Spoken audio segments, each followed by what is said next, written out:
Title: Rupnik gets the boot. Jesuits Ouster raises eyebrows and questions. TLDR.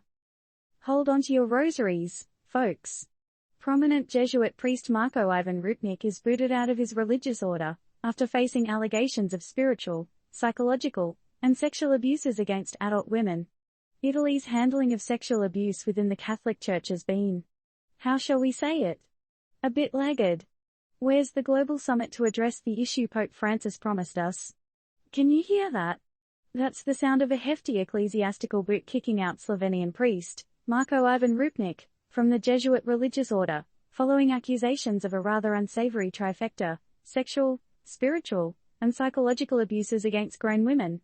The news has given more than just the faithful a case of the holy hiccups.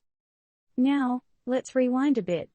Remember that time 4 years ago when Pope Francis, in all his papal glory, called for a major global summit to tackle the sexual abuse issue, saying no more cover-ups? Yeah, us too. But it seems the Vatican's been a bit lax in its action. So, was it all just lip service, or are the powers that be within the Church genuinely reluctant to shake up the status quo?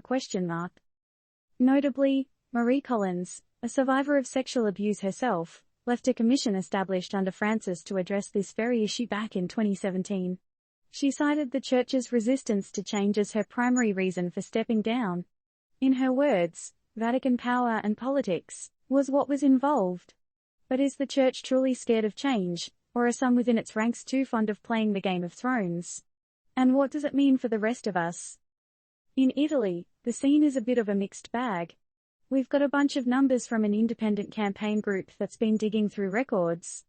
Apparently, there've been more than 400 cases recorded during the group's 13-year run. What's more, Italy has 3 times as many priests than France. But is anyone officially keeping track of these incidents? The Italian state seems to have checked out, leaving it to private groups to do the math.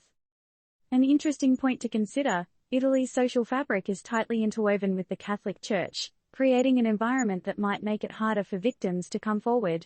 So, are the numbers we have even reflecting the actual magnitude of the issue? In light of the recent events, will Italy finally decide to follow the example of other countries where such crimes have been thoroughly investigated? Or will it continue its waltz of reluctance? In the end, what matters more? Preserving an institution's image or the well-being of its members? What would you do if you were in the shoes of Italy's authorities? Disclaimer: this article is based on factual events and is not intended to be legal or investment advice. It does not represent the opinion of Turned Up News. Always do your own research before making any decisions.